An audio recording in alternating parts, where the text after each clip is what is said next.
입니다. 오늘 우리에게 주신 말씀은 다니엘서 4장 말씀입니다. 다니엘서 4장 전체 말씀인데 교독할 본문은 28절부터 37절입니다. 이 모든 일이 다 나 느부갓네살 왕에게 임하였느니라. 12달이 지난 후에 내가 바벨론 왕궁 지붕에서 거닐세 나 왕이 말하여 이르되 이 큰 바벨론은 내가 능력과 권세로 건설하여 나의 도성으로 삼고 이것으로 내 위엄의 영광을 나타낸 것이 아니냐 하였더니 이 말이 아직도 나 왕의 입에 있을 때에 하늘에서 소리가 내려 이르되 느부갓네살 왕아 내게 말하노니 나라의 왕위가 내게서 떠났느니라. 내가 사람에게서 쫓겨나서 들짐승과 함께 살면서 소처럼 풀을 먹을 것이요 이와 같이 7대를 지내서 지극히 높으신 이가 사람의 나라를 다스리시며 자기의 뜻대로 그것을 누구에게든지 주시는 줄을 알기까지 이르리라 하더라. 바로 그때에 이 일이 나 느부갓네살에게 응함으로 내가 사람에게서 쫓겨나서 소처럼 풀을 먹으며 몸이 하늘 이슬에 젖고 머리털이 독수리 털과 같이 자랐고 손톱은 새 발톱과 같이 되었더라. 그 기한이 참에 나 느부갓네살이 하늘을 우러러 보았더니 내 총명이 다시 내게로 돌아온지라. 이에 내가 지극히 높으신 이에게 감사하며 영생하시는 이를 찬양하고 경배하였나니 그 권세는 영원한 권세요 그 나라는 대대에 이르리로다. 땅의 모든 사람들을 없는 것 같이 여기시며 하늘의 군대에게든지 땅의 사람에게든지 그는 자기 뜻대로 행하시나니 그의 손을 금하든지 혹시 이르기를 내가 무엇을 하느냐고 할 자가 아무도 없도다. 내 총명이 내게로 돌아왔고 또 내 나라의 영광에 대하여도 내 위엄과 광명이 내게로 돌아왔고 또 나의 모사들과 관원들이 내게 찾아오니 내가 내 나라에서 다시 세움을 받고 또 지극한 위세가 내게 더하였느니라. 그러므로 지금 나 느부갓네살은 하늘의 왕을 찬양하며 칭송하며 경배하노니 그의 일이 다 진실하고 그의 행하심이 의로우심으로 행하는 자를 그가 능히 낮추심이라. 아멘. 하나님이 인생을 낮추실 때에 라는 제목으로 목사님 말씀 전해주시겠습니다.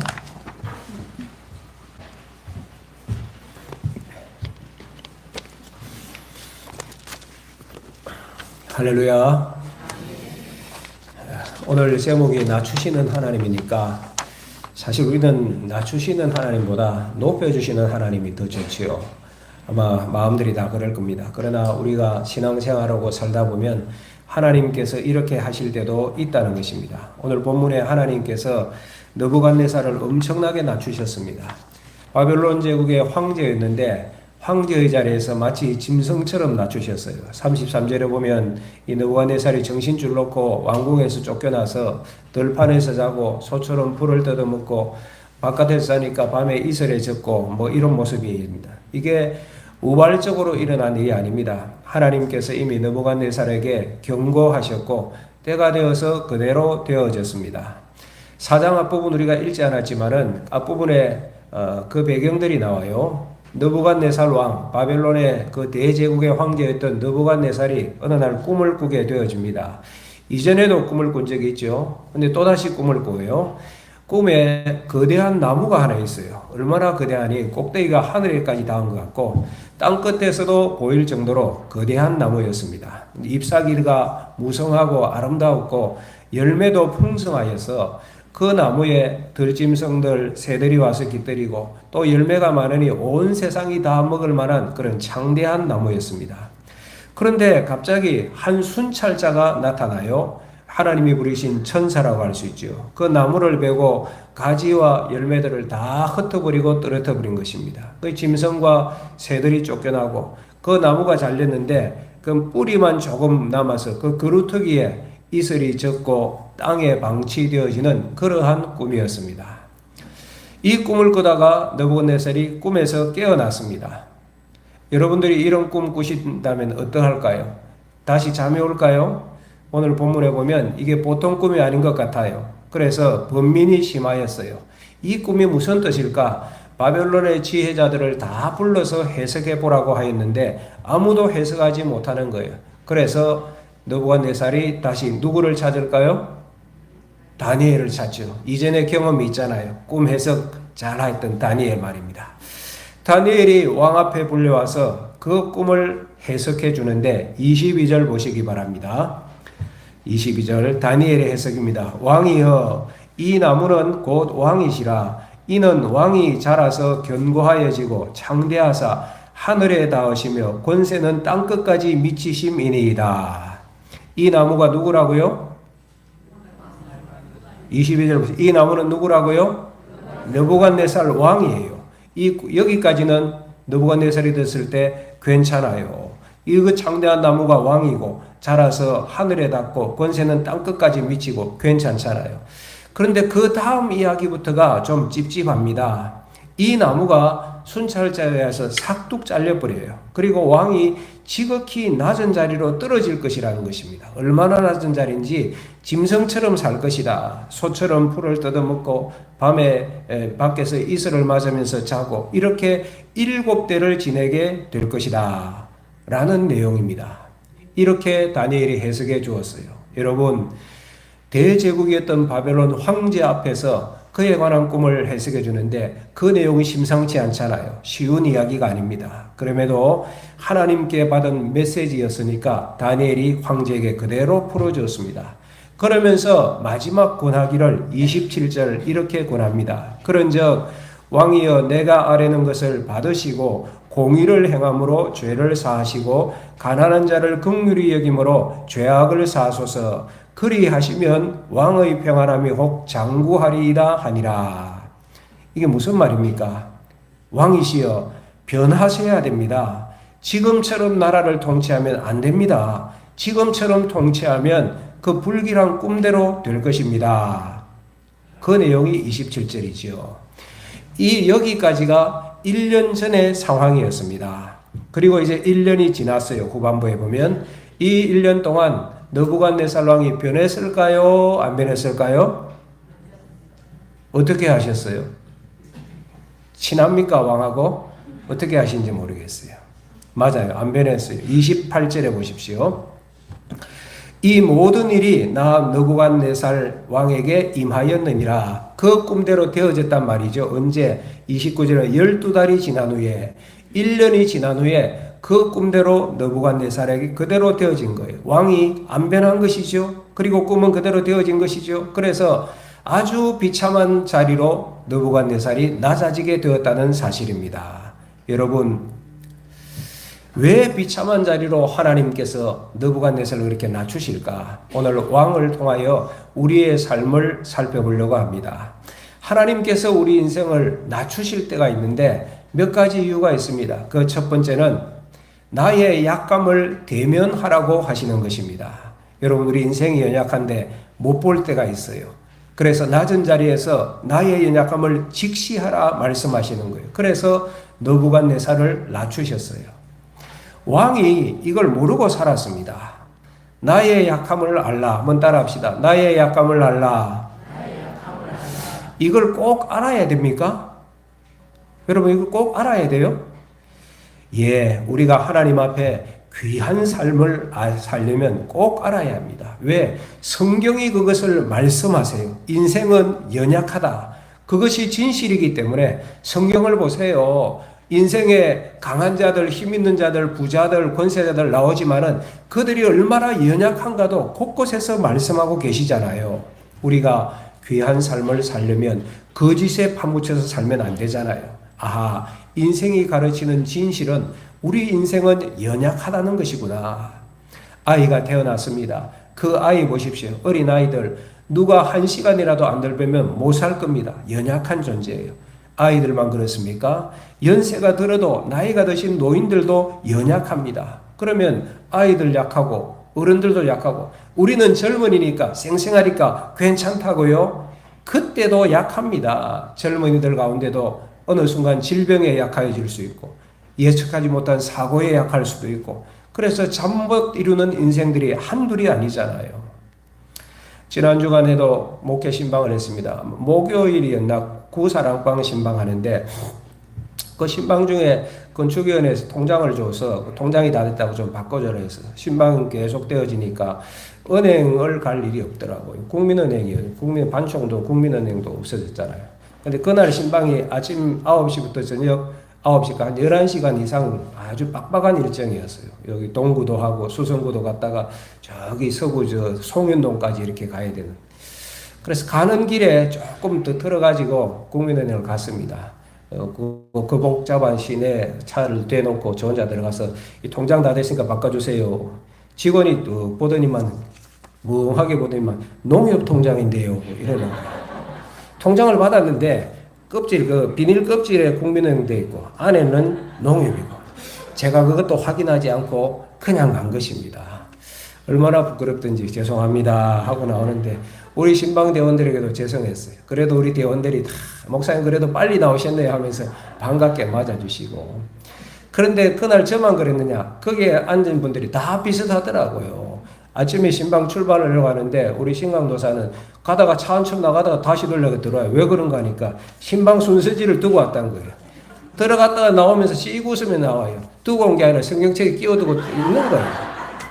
지난해나 비슷한 것이죠. 그날 또 우리 김원현 집사님 순장님은 막 방에 들어갔다 집에까지 들어갔다 뛰쳐나오더니만 가방을 두고 나와요. 가방을 또 차에 두고 나와요. 어떤 분은 핸드폰 두고 나오고 그날 신방 받는 수능 과정 가운데서 우리 김태식 집사님이 아주 대박 터뜨렸습니다. 그런 얘기 하다가 자기 얘기 하시는데 부모님 옥천에 계셔서 부모님 뵈러 갔는데 차에 시동을 끄고 차에 키를 뒀는데 차에 다시 이제 키를 찾으려니까 키를 찾을 수가 없는 거예요. 그 통에 뒀는데 어딘지 생각이 안 나더래요. 할 수가 없어서 그 대구에 있는 자녀가 키를 가지고 와서 시동을 끄는 거예요. 시동을 끄고 나중에 생각해 보니까 거기에 두었던 그 통에 그대로 있는 것입니다. 제가 이 얘기하고 일부 때 내려가니까 집사람이 하는 얘기가 여보 그게 차키인지 집키인지 난 집키로 들었는데 저도 모르겠어요. 이게 차키인지 집키인지도 모르겠어요. 왔다 갔다 해요. 제가 무슨 말씀을 드리느냐 인생은 이렇게 연약하다는 것입니다. 저도 기억력이 꽤 좋은 사람이었는데 어느 순간 보니까 이런 것들을 오해할 수 있고 착각할 수 있고 그래도 그날 신방이 한 11시간 정도 아주 강행군이었는데 이런 중간에 해프닝이 있고 서로 웃으면서 격려하면서 은혜 가운데 신방을 감당할 수 있었습니다. 여러분, 인생 연약합니다. 우리가 눈으로 목도했잖아요. 대통령 하면 나라의 최고 직분 아닙니까? 그런데 그 자리에 올랐던 분도 한순간에 낙마하여 감옥에 들어가기도 하고 어떤 분은 대통령직에서 나중에 병들어서 사람들 얼굴도 안 보려고 하고 어떤 분은 돌아가시고 하는데 묻힐 곳이 없어서 우왕좌왕하기도 하고 참 그렇구나. 왕도 연약하다. 인생은 연약한데 왕도 연약해요. 목사도 연약해요. 박사도 연약합니다. 의사도 연약합니다. 운동 열심히 하여 몸을 가꾸던 운동선수도 나중에 보니까 병들어서 시들시들 힘없어 보여. 연약하더라고요. 오늘 본문에 느부갓네살 왕이 이것을 인식하지 않았어요. 아니면 외면했든지. 왜? 왕이니까 황제니까 그 앞에 사람들이 백성들이 신하들이 다 굽신굽신거리고 권세를 휘두르고 하니까 이걸 보지 못한 것입니다. 그런데 여러분 인생의 연약함 이것이 나쁜 것만은 아닙니다. 이 약함이 통로가 되어 하나님을 만날 수 있습니다. 우리가 귀한 삶을 살려면 정말로 귀한 분을 만나셔야 되는데 누구실까요? 하나님이지요. 하나님. 사람들이 이걸 몰라요. 알아도 어떤 분은 마음을 안 열어요. 왜 그런가? 여러 가지 이유가 있는데 그 하나가 오늘 본문의 이 이유예요. 자기의 약함을 모르기 때문이에요. 또 알지만은 인정하기가 싫은 거예요. 나는 강하다라고 생각해요. 나는 버틸 수 있다. 나는 승리할 수 있다. 나는 강하다. 나는 충분하다. 이 마음에는 하나님이 들어오실 여지가 없는 거예요. 느부갓네살 왕이 그러하였습니다. 그래서 하나님께서 이 사람을 낮추셨어요. 굉장히 비천하게 낮추셨어요. 사랑하는 믿음의 성도 여러분, 여러분들은 아십니까? 나의 연약한 말입니다. 오늘 말씀 가운데 직시할 수 있기를 바랍니다. 저는 목사로서 우리 신평교회 성도들이 연약하지 않기를 바라는 게 제 마음입니다. 오늘 본문에 있는 느부갓네살 왕처럼 비참하게 낮아지기를 저는 바라지 않습니다. 우리 성도들 평온하기를 바랍니다. 그런데 오늘 느부갓네살 왕이 대면하였던 그 진실은 여러분들의 마음속에 꼭 새기시면 좋겠어요. 그게 뭡니까? 인생은 연약하고 나도 그 연약한 인생 중에 한 사람이라는 것, 그 진실을 잊지 마십시오. 그 연약함의 자리에, 그 낮아짐의 자리에서 보석 같은 하나님을 꼭 붙드시는 주의 종들이 되시기를 축복합니다. 그 마음에 하나님이 임하시는 거예요. 두 번째로 하나님이 왜 우리 인생을 낮추실까? 하나님의 은혜를 대면하라고 하시는 겁니다. 여러분, 우리가 하나님 뜻 안에서 귀한 삶을 살려면 알아야 할 것 또 한 가지가 내가 은혜 안에 살고 있다는 것입니다. 느부갓네살 왕이 이것을 알지 못하였어요. 아니면 외면했든지, 이전에 느부갓네살이 하나님의 높으신 뜻을 깨달은 적이 있잖아요. 꿈 가운데서. 그래서 와, 하나님께서 세계 만국의 왕이시구나 뭐 찬미한 적이 있잖아요. 그래서 느부갓네살이 하나님을 전혀 모른다 그렇게 말할 수 없을 거예요. 그래서 알지 못했든지 잊어버렸든지 아니면 외면했든지 뭐 그 중에 하나일 것이에요.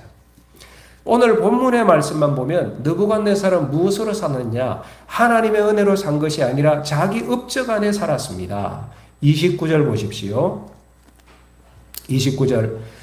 그래서 이제 12달이 지났습니다. 그 후에 바벨론 왕궁에서 느부갓네살이 거닐고 있는 것입니다. 그러면서 뭐라고 하는가? 30절. 나 왕이 말하여 이르되 이 큰 바벨론은 내가 능력과 권세로 건설하여 나의 도성을 삼고 이것으로 내 위엄의 영광을 나타낸 것이 아니냐 하였더니, 여기에서 지금 왕궁 지붕을 거닌다는데 바벨론 왕궁의 지붕을 거니는데 어떤 학자들은 이것이 느부갓네살이 지었던 그 공중정원 아닌가? 바벨론의 공중정원 들어보셨어요? 이게 대단히 유명한 것입니다. 세계 그 7대 불가사의 중에 하나 들어간대요. 잘 모르신 분은 확인해 보십시오. 그 건조한 땅에 높은 건물에 그렇게 아름다운 정원을 어떻게 만들 수 있을까? 어디에서 물을 꺼내 들어왔을까? 뭐 그렇게 풀이한 학자도 있어요. 그것이 공중정원이든 또는 그냥 뭐 일반적인 바벨론 궁전이든 대제국 바벨론의 왕궁이었으니까 대단히 화려하고 거대하였을 것입니다. 거기에서 지금 30절에 보면 느부갓네살이 뭘 얘기해요? 노래하고 있는데 자기 업적을 노래하고 있는 것입니다. 이 큰 바벨론, 내 능력과 권세로 건설하였다. 나의 도성이다. 내 위엄과 영광을 나타낸 것이 아니냐. 자기 업적 노래하고 있어요. 황제의 노래죠. 지붕 위의 노래입니다.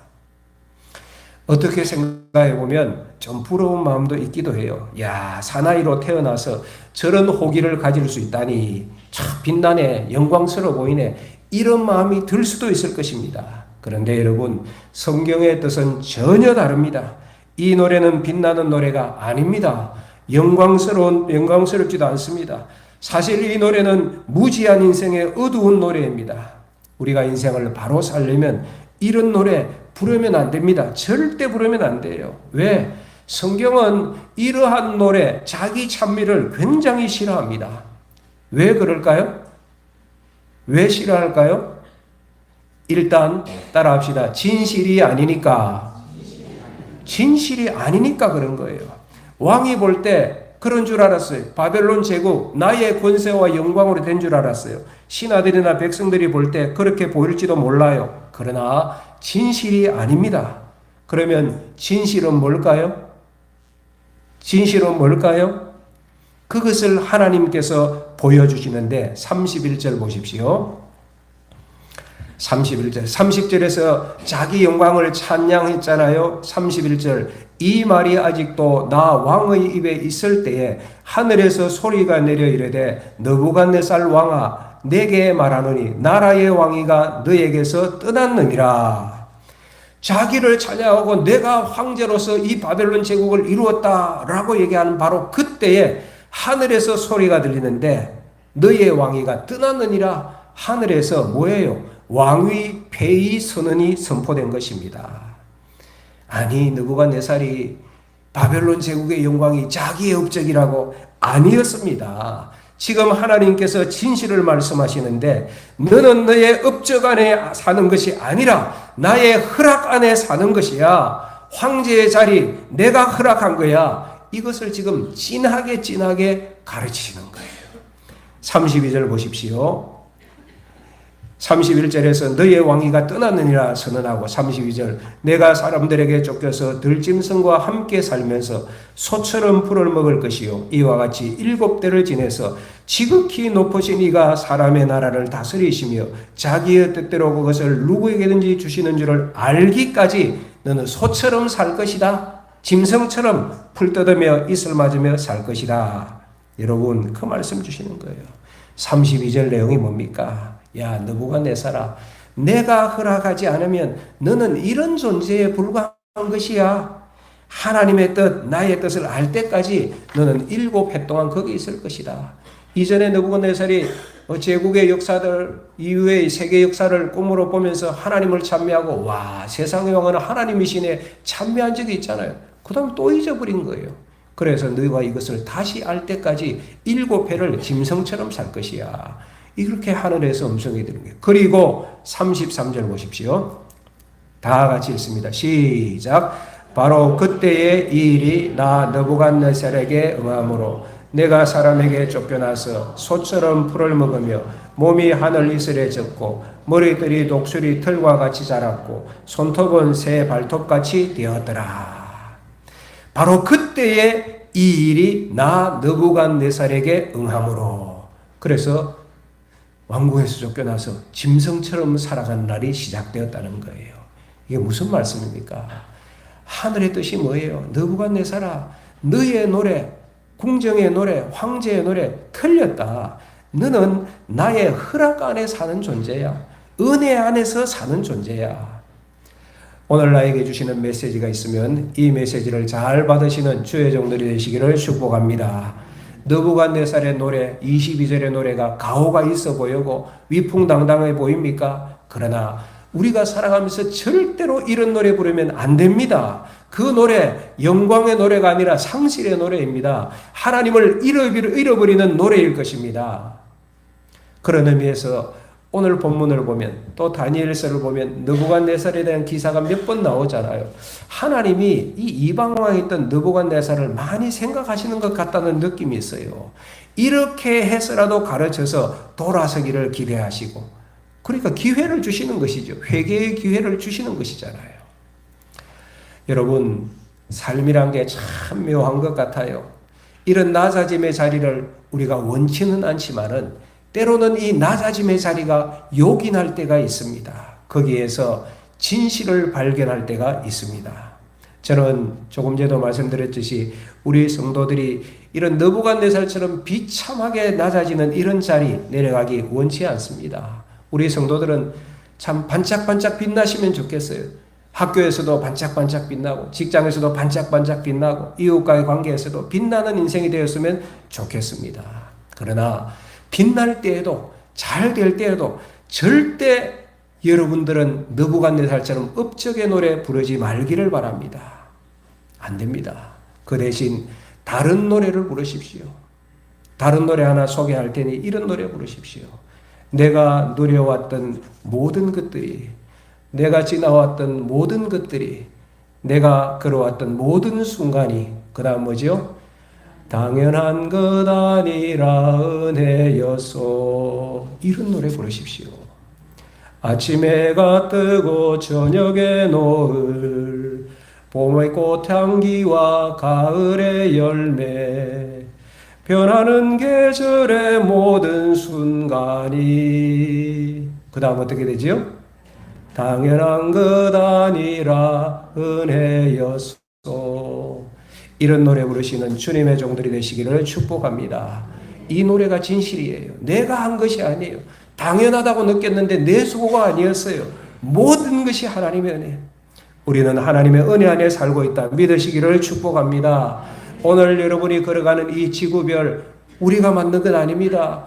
대기 또 계절의 변화 여러분의 육신 만드신 분이 계세요. 우리가 이 땅을 살아가면서 받지 않은 것이 없어요. 우리에게 주신 분은 누구십니까?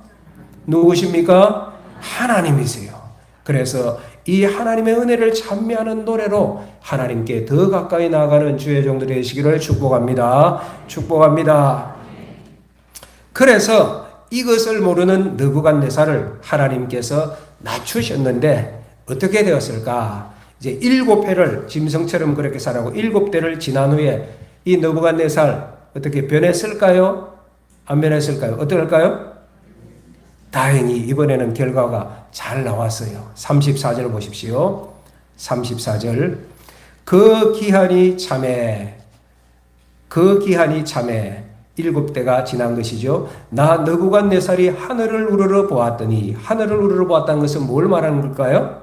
하나님의 은혜를 소망한 것이죠. 하나님의 내가 황제로 대단한 줄 알았던데 하나님이 한번 내치시니까 나는 짐승 같은 존재였군요. 하나님 다시 바라봅니다. 하나님을 바라본 것입니다. 그러니까 하나님께서 어떻게 회복을 시켜주세요. 그 다음 말씀, 내 총명이 다시 내게로 돌아온지라. 그리고 그 뒷부분 보면 나라도 회복되어지고. 34절 보십시오. 중반절에 이에 내가 지극히 높으신 이에게 감사하며 영생하신 이를 찬양하고 경배하였더니 그 권세는 영원한 권세요 그 나라는 대대에 이르리로다. 여러분 이게 어떻게 이어진지 연결이 되시죠? 여러분 하나님께서 느부갓네살을 회복시켜 주시니까 이렇게 한 거예요. 그런데 오늘 하반부 그 34절 하반부에 보면 느부갓네살 왕이 평소에 잘 쓰지 않는 단어가 몇 가지 나와요. 어떤 단어일까요? 감사, 또 찬양하고 경배하고. 여러분 새 노래를 부른 거예요. 원래 이 사람 사전에는 이런 단어가 없어요. 교만하였고 자기가 장대하였고 자기 자랑하던 그런 사람이었는데 그 입에서 이제는 하나님께 감사합니다. 하나님을 찬미합니다. 새 노래를 부르는 거예요. 왕이 그를 살리신 것이지. 하나님이 그를 살리신 것이지요. 왕의 자리에서 짐승으로 떨어진 줄 알았는데 사실은 그 자리가 깨달음의 시간이었고 참된 존귀함을 선물하는 자리였습니다. 사랑하는 믿음의 성도 여러분, 여러분이 살아가는 모든 날 동안 여러분의 평생의 노래는 업적의 노래가 아니라 감사의 노래가 되시기를 바랍니다. 하나님의 은혜만을 찬양하는 주의 종들이 되시기를 축복합니다.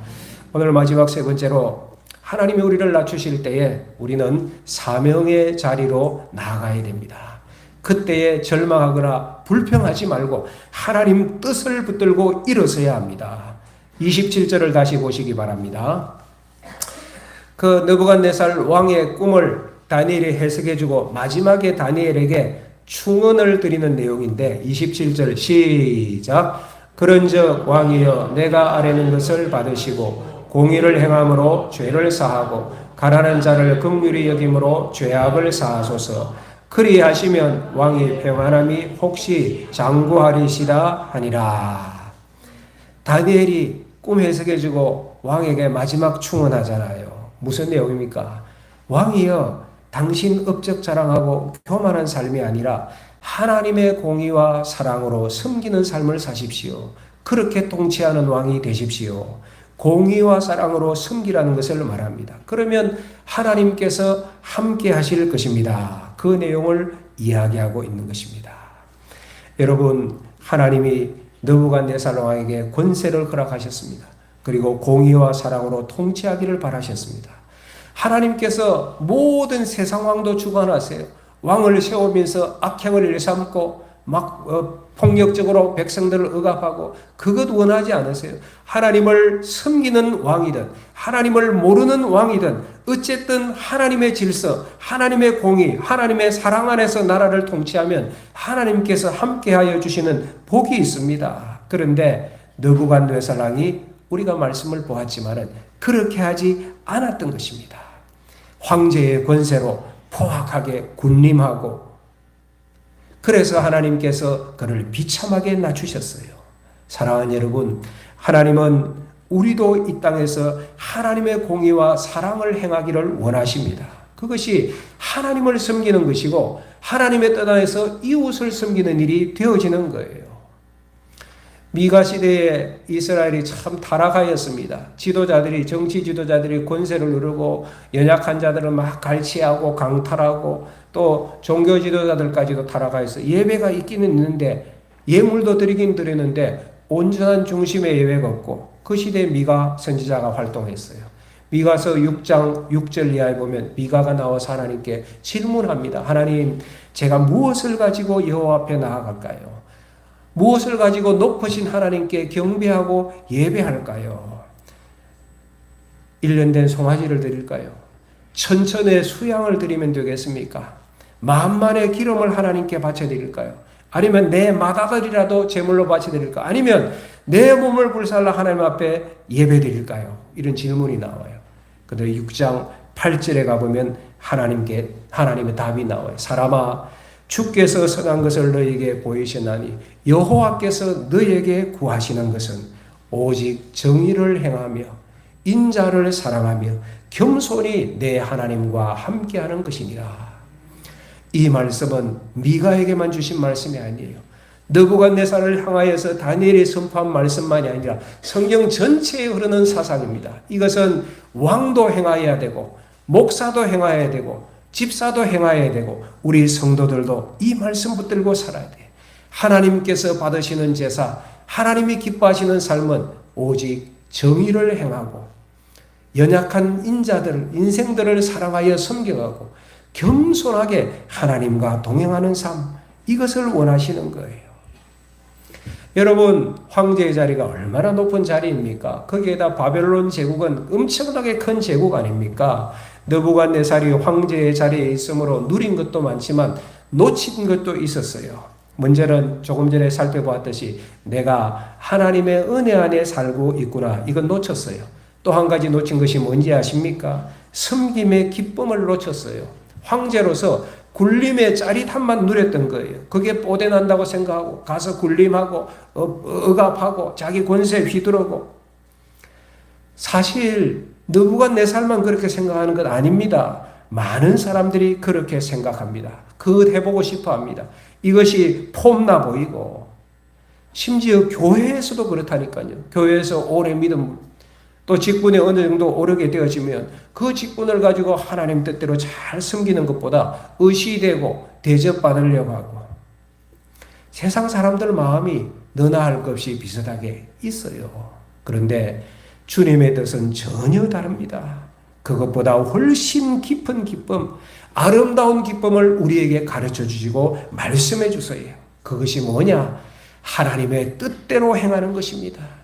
하나님의 뜻대로 하나님의 의를 따라 살아가고 공의를 행하고 연약한 자들을 긍휼히 여기는 삶, 이것이 하나님을 섬기는 거예요. 하나님 뜻대로 살아가니까 이것이 하나님의 뜻대로 이웃을 섬기는 삶이 되는 거예요.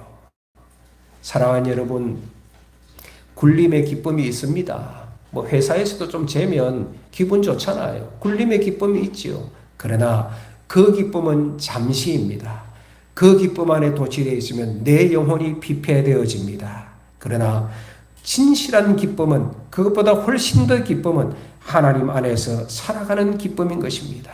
하나님 뜻을 순종하고 하나님께서 말씀하신 대로 세워져가고.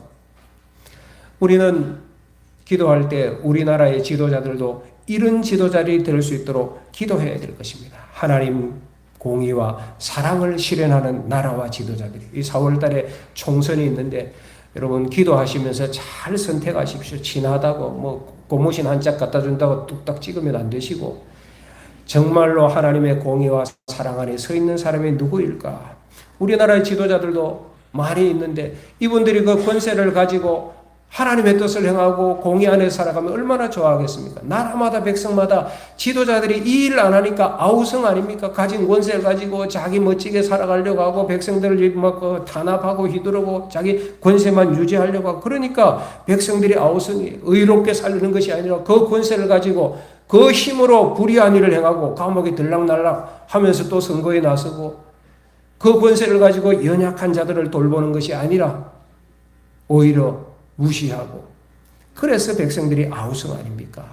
사랑하는 여러분, 이 땅의 지도자들도 하나님의 공의와 사랑 안에서 행하도록 우리가 기도해야 되고 지도자들만 그러느냐? 우리가 그렇게 또한 살아야 돼. 사랑하는 성도들이 이 길 가기를 하나님께서 원하시고 말씀하시는 것 아닙니까? 내가 이미 너희들에게 내가 원하는 것을 다 보여주지 않았느냐? 여호와께서 너희들에게 구하는 것은 오직 공의를 행하고 인자를 사랑하고 겸손히 내 하나님과 동행하는 것임이라 라고 말씀하지 않았습니까? 이것이 우리가 걸어가야 될 길뿐만 아니라 주님께서 보여주신 길입니다. 우리 예수님 얼마든지 하늘의 왕으로 군림하실 수 있는데 섬김의 자리에까지 오셨잖아요.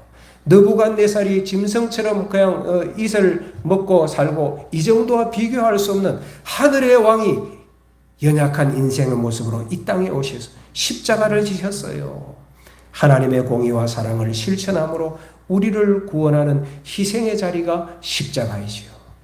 십자가를 지신 이유가 저는 또 한 가지 더 있다고 생각합니다. 주님께서는 그 기쁨을 아시는 거예요. 하나님의 뜻대로 행하는 기쁨 말입니다. 그 일을 통해서 열매를 맺어가는 내 수고와 섬김과 희생이 들어가지만은 그 섬김의 영광과 기쁨을 우리 예수님께서는 아시는 거예요. 그래서 가장 낮은 자리로 낮으셨던 예수님을 하나님께서 높이셨잖아요. 부활하시고 하늘의 왕으로 선포하셨잖아요. 사랑하는 여러분, 하나님께서는 오늘 우리도 그 자리로 초청하십니다.